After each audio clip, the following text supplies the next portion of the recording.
Evet, bunlar astarlar. Astarları bir de etiketler ve bağcıklardan da hemen anlayabiliriz. Bunun yanında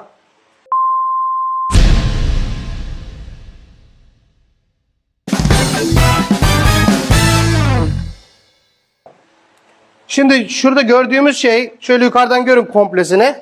1, 2, 3, 4. Tamam, bu provası alındı, müşteriye hazırlandı. Burada ise bu astar. Bu taraf astar oluyor. Şimdi ise şöyle yine bunu da ayıralım birbirinden. 1,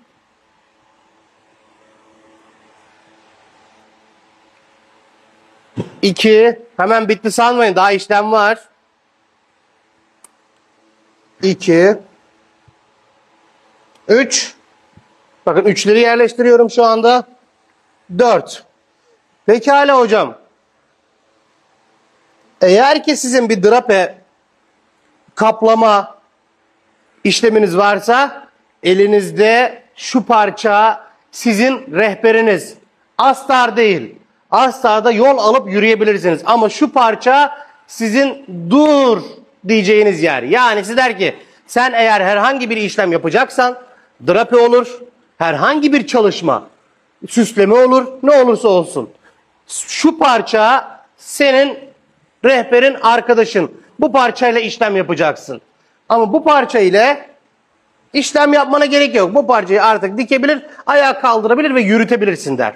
Öyleyse bizim modelimizde arkadaşlar şöyle bir görelim. Resmi alalım. Canan Hanım siz gelin. Siz gidin getirin, siz kalın. Lütfen. Kamera kendi gidiyor getirmeye. Buyurun. Şimdi modele bir bakalım. Burada ne yapacaksın? İşlem var mı? Zeminde lez dantel var. Lez dantel üzerine Fransız var. Bunun yanında yaka işlemi var. Biraz bizi şimdi durduracak. Biraz durduracak. Ama astarda durdurmaz. Astarda yol alır gideriz. Şöyle bakıyoruz. Bedende ne yapman gerekiyor? İşte kol kalıbın var, o var, bu var. Bir de kolları da görelim Canan Hanım. Buraya alalım o kol parçalarını. Şuraya bakıyorum. Belde hiç büzgü yok. Gayet iyi. Evet. Şöyle serelim onları. Kollar da geldi.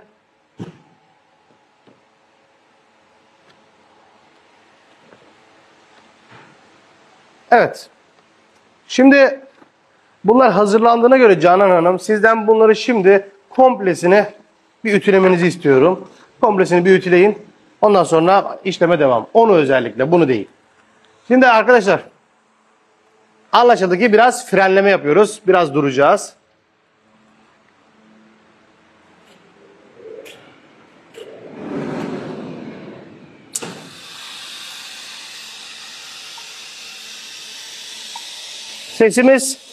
Sesimi duyan, bizi net gören arkadaşlarımız bir yazabilirler.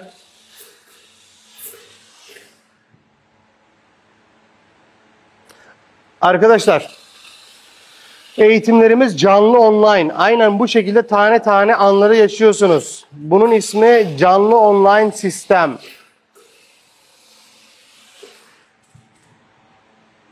Canlı online sisteme kurslarımıza katılmak isterseniz şimdi ben eğitim verirken çok fazla böyle kurs detaylarına giremiyorum çünkü anlatımım var. Ama sizlerden de ricam biraz azmetmeniz ve sayfamıza mesaj atmanız. Kursa katılmak istiyorum diye. Oradan da Türkiye hattını görünce Türkiye hattıyla iletişime geçin lütfen. Evet, bu şekilde parçalarımız, paskarayı kullanmayı ihmal etmeyin. Sürekli paskarayı kullanın. Yoksa parçalarda kayma olur. Evet. Ve soğutur. Tamamdır.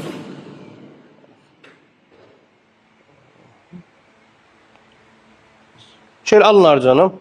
Şöyle verelim.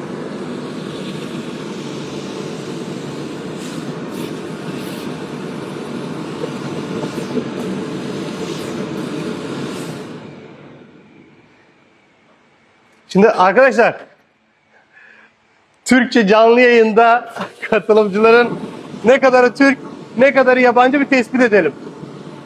Türkçe olanlar arkadaşlar, Türkiye'den izleyenler Türkiye yazsınlar, İran'dan izleyenler İran yazsınlar.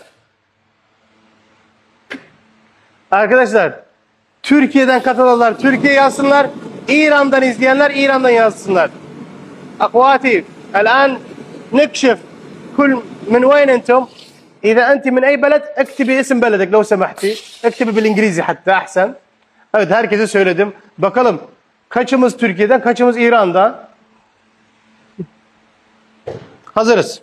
Değil mi? Pekala, alalım onları. Şu parçayı bir yürütelim. Makinamıza geçiyoruz artık.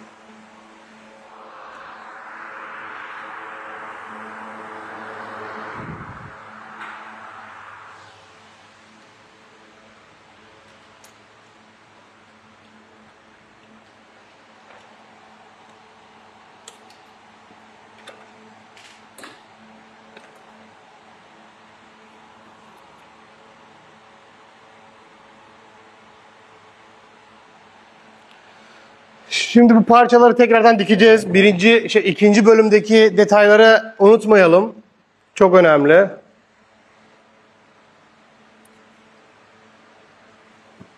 Hatırlarız. Demiştik ki bazen değil de çoğu zaman %80, %90 demiştik. Her zaman kalıp bozuk değildir. Ustanın eli de bozuk olabilir. Evet.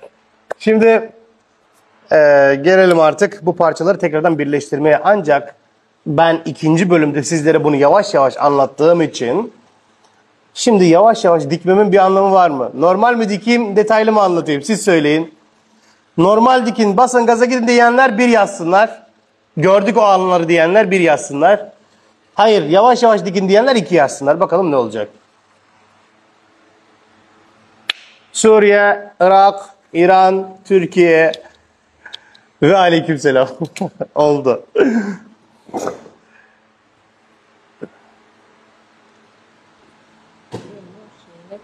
Tamam. Şimdi böyle de olur. Azerbaycan'a çok selamlar. Şimdi arkadaşlar hatırlarız. Alın Arzu Hanım, gelin siz bu tarafa. Hatta oradan gelin. Size vereyim. Burası da hazır. Canan Hanım şu anda parçaları hazırlıyor. Ön parçalar artık üst üste koyabilir. Onları kaldırabiliriz. Onlarda başka bir işlem yapılacak. Şöyle devam ediyoruz. Kollarda da kaplamalar yapılacak lez dantel ile. Şöyle bunu da Arzu Hanım'a veriyorum. Şimdi şöyle canlı yayında zoom özelliği var mı Arzu Hanım? Parmağınızla zoom yapabiliyor musunuz? Ekran ortasına. Evet. Tamam. Şimdi ne demiştik? Her zaman kalıpta hata çıkmayabilir. Her zaman kalıpta hata çıkmayabilir. Bu bazen ustanın elinde de olabilir. Şöyle kalıbın düz gelen alanlarını yerleştirirseniz, yani şurası mesela hiçbir kırışıklık yok. Şu düzgün duruyor, bu düzgün duruyor. Yani ne yaptık? Tuttuk. Geldik buraya kadar. Burada durduk. Sonra bunun ikisini zoom'dan çıkın artık. Evet. Sonra bunun ikisini altta tuttuk ve kumaşı yerine yerleştiriyoruz. Bakın. Dikkat edelim. Acele etmeyin. Tam kumaşlar ucuca otursunlar. Yavaş yavaş elinize alışana kadar böyledir. Oturtturdum, devam ettim. Yine oturtturdum, devam ettim. Yine aldım, aynı şekilde aldım, devam. Ve burası için de aynı şeyler geçerli. Tamam. Ne yapmış oldum? Kalıbımın alt ve üstten kaymasını engellemiş oldum. Buradan da 0 aldım. Buradan da 0 aldım. Pekala, eğer kalıpta hata varsa bu molalar, fazla kumaşlar nereye gidecek? Doğal olarak içeriye gidecekti ve kırışmalar olacaktı. Ben daha bakmadan size gösteriyorum bunu. Eğer ki içeride böyle bir temiz manzara varsa kalıp düzgün, usta düzgün çalışmış demektir. Anlaştık. Kalıp düzgün, usta düzgün çalışınca ne olmuş oldu? Sonuç olarak ne üstten fazlalık verdi ne de alttan fazlalık verdi. Bu da tamamen göreceğiniz detaylar işte. Bu şekilde tam olarak sizi sektöre hazırlayacağız. Yani direkt mücadeleye ve direkt piyasaya girmeye sizi bu şekilde hazırlıyoruz. Bu da şimdi üstten başlamıştık. Şimdi bunu da alttan başlayacağım. Aynı işlem. Yerleştirdik uçuca. Şöyle yerleştirelim. Alalım. Buradan da burayı şöyle oturturduk. Anlaştık. Burada benim rehberim olduğu için rahat hareket ediyorum. Bakın. Şu rehberim olduğu için rahat hareket ediyorum. Ve bu yüzden de rahat ilerliyorum. Şimdi ise orayı düz oturttuktan sonra burayı da görelim. Alt tarafı düz çıktık. Burada da düz bir alan var. Geldik, tamamladık. Buradan sonra ise arkadaşlar şurayı şöyle ucuca yine yerleştirin. Önemli değil. Burada bol gibi gözükebilir. Katmanlar birbirinden ayrı durabilir. Buraya takılmayın. Yukarıdan alın. Şöyle. Korkmayın. Şurası. Tam olarak burada fazlalık varsa ben de diyorum ki evet böyle durabilir ve bunun yerine yerleştirin. Yani şu şekilde şunu yerine yerleştirin. İlerledim. Tamamdır. Burayı tekrardan tutuyorum. Bakın. Şu şekilde. Ne olmuş oldu? Bunlar hiç kaymamış oldu. Bunu da bu şekilde, bunu da bu şekilde almış olduk. Arkadaşlar şöyle bir yaklaşın. Buradaki şu 3 milimlik, 4 milimlik kaymalar sizi rahatsız etmesin. Bunlar normal. Ama iş 1 santime yaklaşır. 1 santim kayma olursa bilin ki içeride molalar olacak. Yani kumaşta kırışmalar olacak. Buna dikkat edin. Yani böyle baktığınız zaman modelinize, şöyle bir görün. Şöyle baktığınız zaman hiçbir şekilde kırışıklıklar olmamalı. Yani rahat olmalı. Ne yapmış olduk? Bunu aldık. Sonrasında 3 numaralı parçalar böyle. Sonrasında 4 geliyor. Şunu bir artık bitirmek istiyorum. Şöyle bir görün. 3 numaraları da artık çözmüş olduk. Bundan sonrasını ben de biraz daha hızlanıyorum. Ve devam ediyorum. Alalım bunu da. Şöyle gelin, yerinizi yerleştirebilirsiniz. Değiştirin biraz. Gelin bu tarafıma. Verin bana kamerayı. Buyurun. Hatta sizi biraz göreyim. Sizi biraz göreyim. Şuradan. Bu bölümleri artık biraz anlamış olduk. Sorularınız varsa sorun lütfen. Hadi beni biraz konuşturun.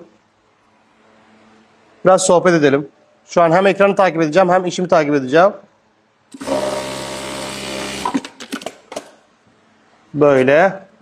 Bakın el düzgün çalışırsa hata çıkmaz. El düzgün çalışırsa hata çıkmaz. Ve kendinize güvenmeniz gerekiyor. Tam olarak da Bay Arslan size bunu veriyor. Kendinize güvenin. En iyisini başaracaksınız. 6 Eylül'de de Ekim miydi? Ekim. Niye ben hep Eylül'e takıldım? Eylül'e mi alsak kursu?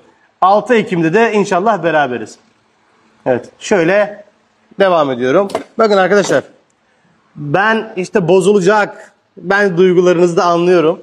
İşte bozulacak. İşte ben şimdi çok fazla basacağım, durduramayacağım. Ürün kayacak altından korkuları.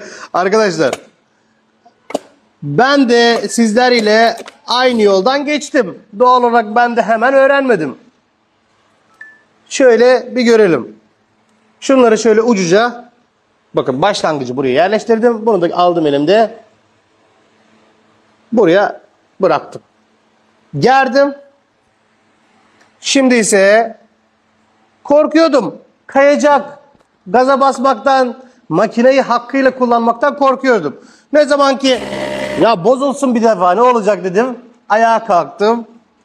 Artık ne o bozuluyor ne ben üzülüyorum. Artık bozulmuyor da. Neden? Çünkü cesaretle kalktım ve bozulsun. Biraz da kaysın. Ama öyle düşününce, gaza basınca bozulmuyor. Bu. Özlem Hanım, doğru söylüyorsunuz. Cuma günü de kalıp dersinde verdik. Şimdi buraya devam ediyoruz. Dersimizde kayıtlı, onları da görebilirsiniz. Buraya bir bakalım. Arkadaşlar, ikinci bölüme kimler katıldı? Cuma günü sabah saat 9'da olan cumartesi mi? Cumartesi günü sabah 9'daki derse kimler katıldı? Katılanlar lütfen katıldım yazabilir mi? Kimler gördü o kalıbı kalıptan sonraki anı?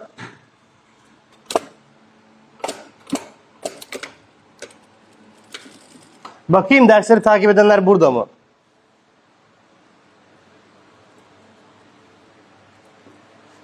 Şöyle hemen bakın başlangıcı yerleştirdim, sonuna getirdim. Orada boşluk olabilir, sorun değil. Arada boşluk vardır. Hiç sorun yok. Evet.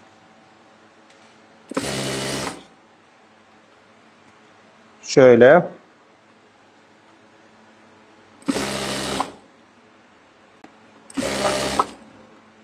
Hepsini alalım. Şunu bir gördük. Ne olmuş oldu? Elimizde şu şekilde tertemiz, mis gibi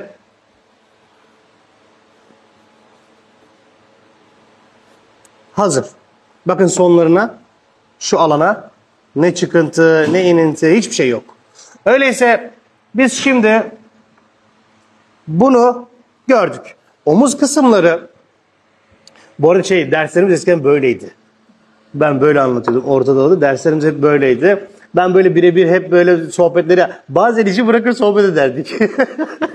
Kurs bitmezdi. Sürekli sohbet ederdik. Gerçekten kurs bitmezdi. Çok uzun sürerdi. Bayağı da katılımcılar vardı o zaman. 400-500 katılımcı oluyordu kursta. Yani acayip bir sohbet oluyordu. Şimdi aklıma da o geldi. Bu anlar geldi. Aynen ben makinenin başında hem anlatıyorum hem sohbet ediyorum. Şimdi arkadaşlar ne yapmış olduk? Parçayı böyle hazırladık beraberce. Şimdi ise bunun şu göğüs kısmı, bakın şöyle görüyorsunuz. Göğüs kısmı bunlar böyle yatacak. Yani şu böyle yatacak. Dikiş açmak ile uğraşmak yok. Şöyle bunu bu tarafa yatırdık. Sırtı da aynen devam edecek. Sırtta boşluk alanı doğru yatırılacak burası. Sonrasında omuzlar hiç bırakılmadan dikiş dikişe gelecek şekilde ayarlanacak. Diyelim ki kalıbınızda bir kayma var. Diyelim ki kalıbınızda bir kayma var. Bunu yakayı sıfırlayın. Önemli olan sizin için yaka bölümü. Yakayı sıfırlayın. Kol başına giden bölümden istediğiniz gibi hatanızı dışarıya atabilirsiniz. Bakın şurası. Bende yok ama sizde olursa onu omuz başından atın. Hemen bunu da kapatalım. Şöyle. Alalım şimdi sizi buraya.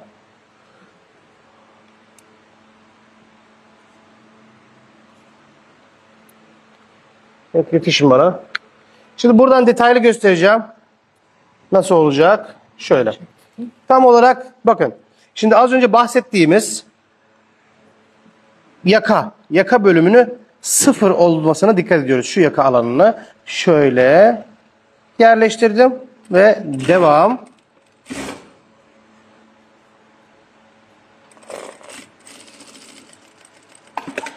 Anlaştık. Ne olmuş oldu? Hem burası sıfır. Hem burası sıfır. 2 defa basın şuna.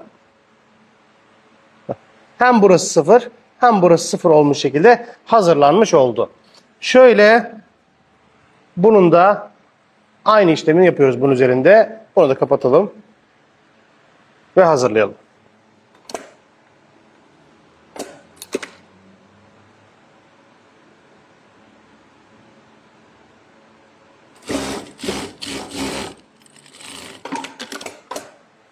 Anlaştık. Bakın bu hazır. Şimdi gelin bakalım. Şu anda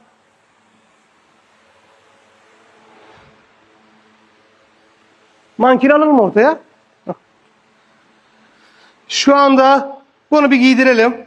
Çünkü göğüs üst tarafı 38, alt tarafı 42.